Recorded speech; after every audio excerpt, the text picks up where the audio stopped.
Приветствую вас, дорогие телезрители! В эфире передача «Взгляд из Иордании» с доктором Шана. С вами Маха Шана. Чтобы принять участие в нашем передаче, задать вопрос или высказать свое мнение, напишите нам в комментариях.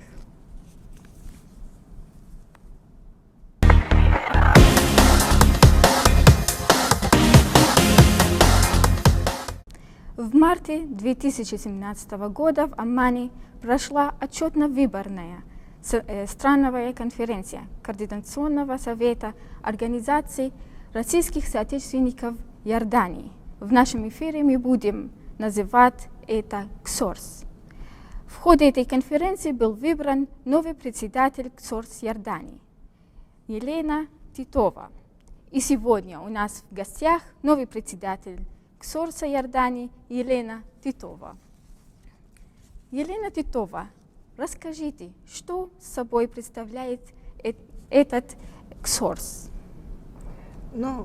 Упрощенно, КСОРС Иордании – это общественная, некоммерческая, основанная исключительно на добровольных началах и уставных принципах площадка, которая позволяет вести конструктивный диалог с представителями заинтересованных в сотрудничестве общественных организаций, соотечественников и объединений, проживающих в Иордании. Термин «соотечественник» очень известен в России и всем понятен, но с переводом его смысл полностью не передается. Скажите, кого можно отнести к понятию «соотечественник»? Понятие «соотечественник» определяется федеральным законом о государственной политике в отношении соотечественников за рубежом. И если коротко о главном, то согласно федеральному закону соотечественниками являются лица, родившиеся в одном государстве, проживающие, либо проживавшие в нем, и у которых есть общность языка, истории, культурного наследия, традиций, обычаев, а также их потомки по прямой нисходящей линии. То есть от отца к сыну, внуку и так далее. Соотечественниками за рубежом являются граждане Российской Федерации, которые постоянно проживают за пределами территории Российской Федерации. Соотечественниками также признаются лица и их потомки, которые проживают за пределами территории Российской Федерации и относящиеся, как правило, к народам, исторически проживавшим на территории Российской Федерации, а также свободно сделавшие выбор в пользу духовной, культурной и правовой связи с Российской Федерацией лица, чьи родственники по прямой восходящей линии проживали на территории Российской Федерации. То есть от сына к отцу, деду к прадеду. Ваш совет как-то связан с посольством России в Иордании? Координационный совет является представительным и совещательным органом организаций, входящих в ее состав. КС может представлять интересы российских соотечественников в органах государственной власти Российской Федерации. Но нельзя при этом не сказать, что, будучи подданными иорданского государства при наличии двойного гражданства, каждый должен соблюдать Конституцию и законы Иордании, уважать права и свободы других лиц, иметь право отстаивать свое право и нести уставные законом обязанности и как гражданина этой страны. К примеру, например, многие иорданские черкесы имеют ту или иную связь с исторической родиной, знают язык. Многие учились в России. В Иордании много лет функционирует общеобразовательная школа, где преподают адыгейский, черкесский и русский языки. Молодежь изучает народные танцы, чтут традиции и обычаи. Тем не менее, черкесы в Иордании являются оплотом стабильности и, можно сказать, символом государства. Да. Так что я считаю, это очень значимо. Да, конечно. В каких сферах вы работаете для развития отношений между Россией и Иорданией? Ну, прежде всего, это образование и культура. Соотечественники и те, кто хорошо понимает как исторические, так и культурные аспекты Иордании и России, могут предоставлять квалифицированные юридические, консалтинговые, маркетинговые услуги, оказывать содействие в проведении пиар-компаний, тем самым расширяя и развивая взаимовыгодные интересы обеих стран. Хочется отметить, что мы имеем очень хорошие отношения между выпускниками российских и советских высших учебных заведений, и мы гордимся этой дружбой. В конце июня этого года в Московском экспоцентре прошел первый Евразийский ортопедический форум. Более 3000 практикующих врачей из 25 стран Европы и Азии приехали для того, чтобы наладить промышленное, научное, практическое сотрудничество в области травматологии и ортопедии. Иорданию представлял председатель Ассоциации русскоговорящих врачей королевства доктор Хамид Награш. Ассоциации в ходе форума были подписаны ряд соглашений с российскими и зарубежными организациями о сотрудничестве. И хотя этот форум был не форумом соотечественников, приятно, что русское образование, русский язык, язык, который относится к одним из официальных языков Организации Объединенных Наций, расширяет границы и становится все более востребованным в научных и деловых кругах. А какие задачи ставит перед собой КСОРС Иордании? К чему вы стремитесь и как помогаете соотечественникам? Ну, для каждой сферы интересов есть свои цели и задачи. Да. Если вы занимаетесь бизнесом, КСОРС может служить площадкой для содействия развития торгово-экономических отношений между российскими и иорданскими предпринимателями малого и среднего бизнеса, оказывать информационную поддержку в области права и других аспектах социальной жизни соотечественников. Если мы говорим об образовании, КСОРС – это площадка, способствующая сохранению и популяризации русского языка, отечественной истории и культуры и литературы, укреплению связи между соотечественниками и Россией. Ну, наверное, и с российскими соотечественниками как внутри страны, так и в регионе, да и во всем мире. А касательно воспитания, я считаю, что родителям недостаточно только хорошее образование. Каждый хочет видеть, каким человеком вырастет его ребенок, что он передаст детям.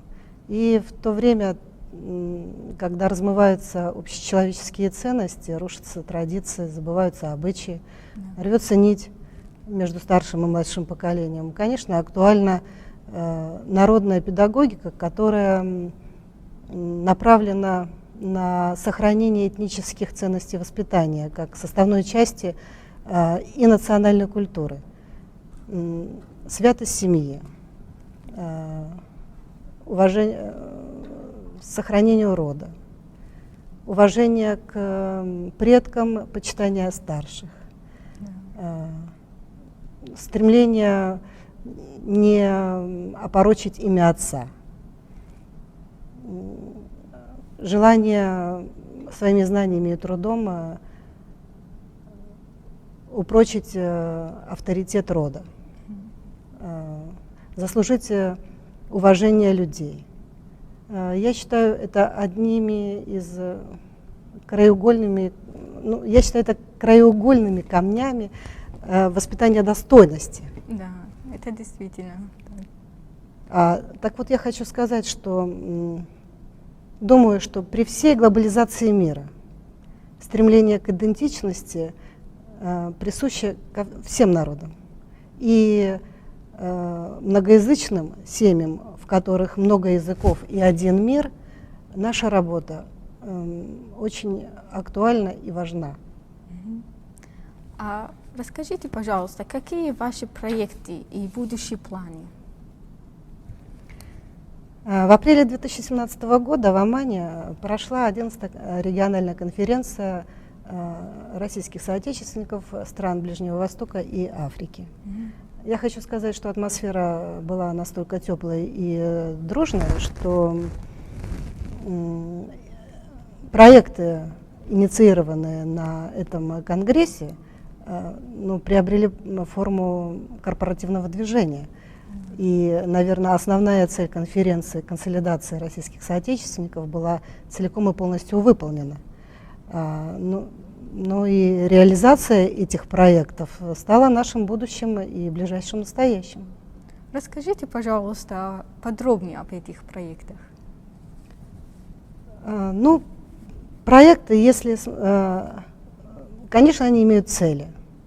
Цели укрепления России и стран проживания в рамках культурного обмена, сохранение и популяризация русской отечественной литературы, консолидация отечественников как в регионе, так и между организациями в стране.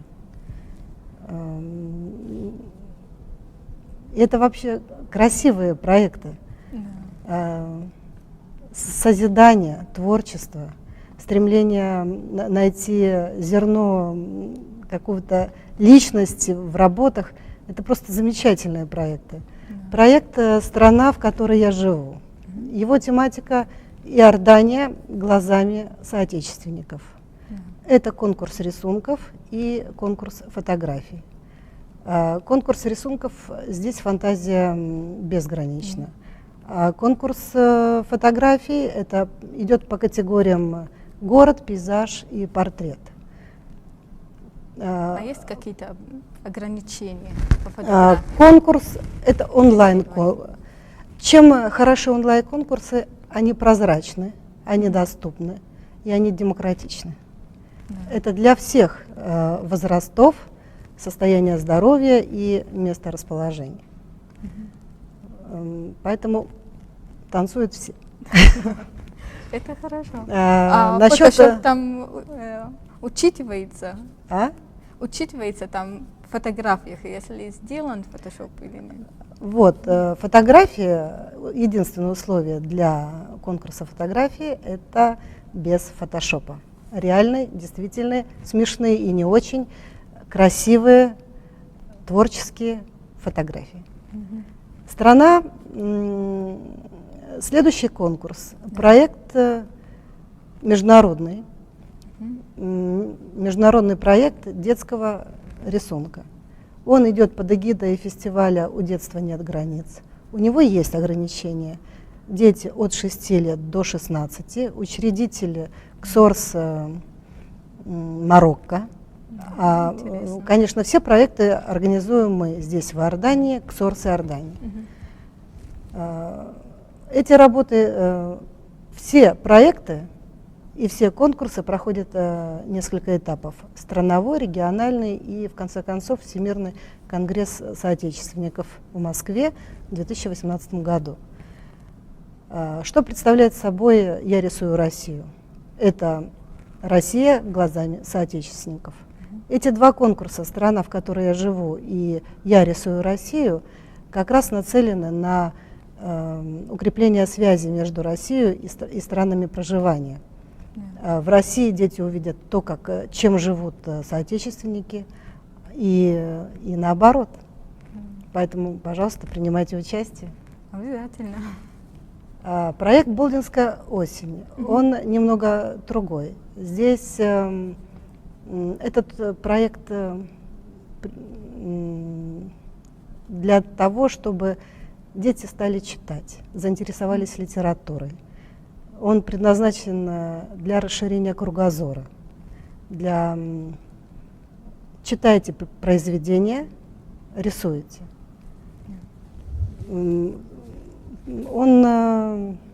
Александр Сергеевич Пушкин. Тема безгранична. Я тоже считаю, что этот проект безграничен. В сюжете, в истории. Каждый может принять участие, но для этого нужно прочитать. Конкурс чтецов – это видеоклипы. Все об этом написано на страничке Фейсбука. Вы можете ознакомиться более подробно по ссылкам групп. У нас есть посылки группы, и мы можем показать их на экране.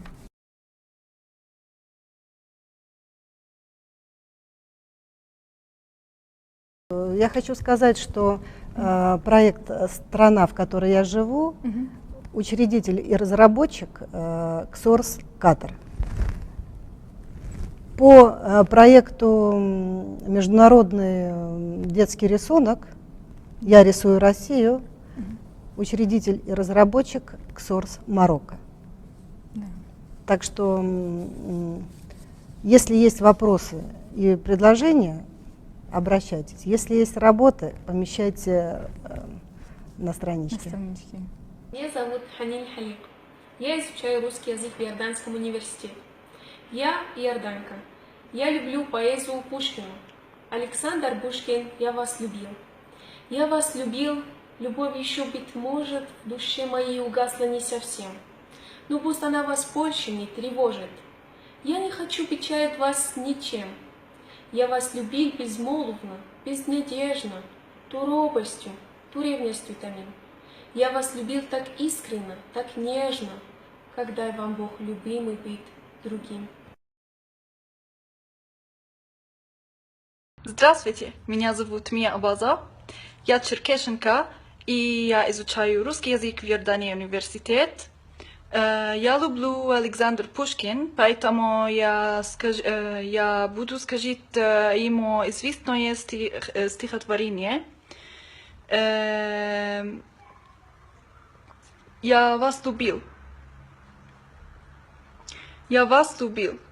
Любовь еще, быть может, в душе моей угасла не совсем, но пусть она вас больше не тревожит. Я не хочу печалить вас ничем. Я вас любил безмолвно, безнадежно, ту робостью, ту ревностью томим. Я вас любил так искренно, так нежно, как дай вам Бог, любимой, быть другим. Я Муса Цур, я иорданец. Из сказки Александра Сергеевича Пушкина о царе Салтане. Ветер на море гуляет и кораблик подгоняет. Он бежит себе в волнах на раздутых парусах. Корабельчики девятся, на кораблике толпятся. На знакомом острову видят чудо наяву. В новый город златоглавый, пристань с крепкою заставой. Пушки с пристани палят, кораблю пристать велят. Пристают в заставу гости. Князь Гвидон зовет их в гости. Он их кормит и поит, и ответ держать велит. Чем вы, гости, торг ведете, и куда теперь плывете? Корабельчики в ответ.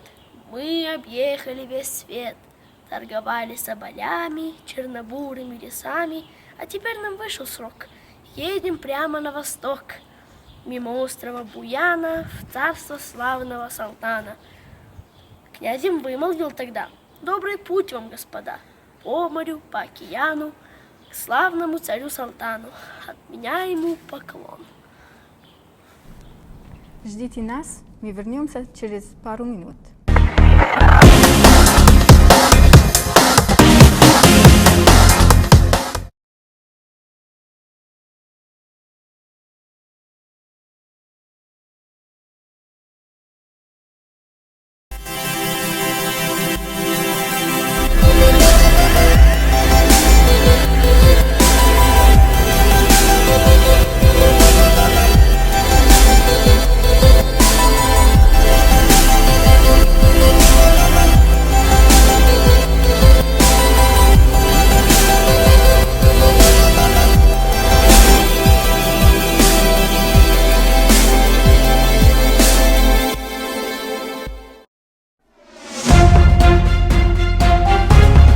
Because I can.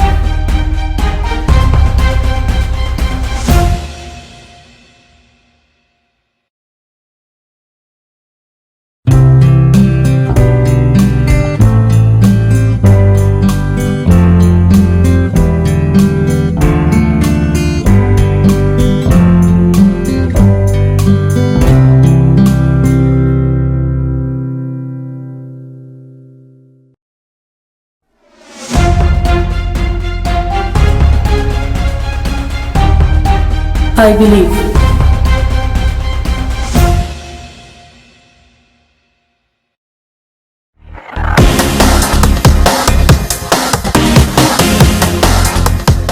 Творчество потенциала наших детей, и это очень хорошая поддержка для наших талантов. Есть вопросы от телезрителей? Спасибо. Елена Анатольевна, первый вопрос от телезрителей. Как соотечественнику связаться с вашим советом?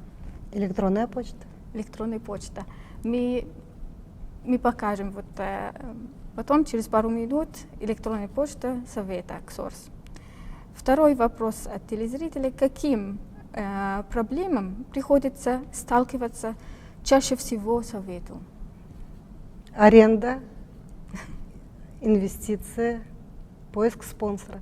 Елена Анатольевна, наша передача подходит к концу, и, может быть, у вас есть какие-то пожелания или что-то, чтобы вы хотели сказать нашим телезрителям? Прежде чем пожелать, я хотела бы сказать, что образование, воспитание, достоинство, благородство, честь – это еще не все. Дети должны быть счастливыми. И я считаю, что для счастья, для того, чтобы они были жизнерадостными, у них глаз светился, они радовались жизни, это заслуга, скорее всего, не самих детей, а большая работа их родителей. Поэтому культура, искусство, язык, образование – это наши мосты понимания друг друга. Это качество восприятия мира. И приглашаем родителей вместе рисовать, вместе готовиться к этим проектам. И я считаю, что вот соотечественники, эти проекты помогут нам раскрыться, найти новые таланты. Может быть, в будущем кому-то это пригодится. Если есть вопросы и предложения по этим проектам или по каким-то другим, мы открыты к диалогу и сотрудничеству. Большое спасибо. Спасибо большое вам, Елена Анатольевна. И у нас в гостях была Елена Анатольевна Титова, председатель КСОРС Иордании. Вы смотрели «Взгляд из Иордании» с доктором Шана. Встретимся 23 июля в 20 часов по местному времени. С вами была я, доктор Маха Шана. Желаю вам всего доброго и до свидания.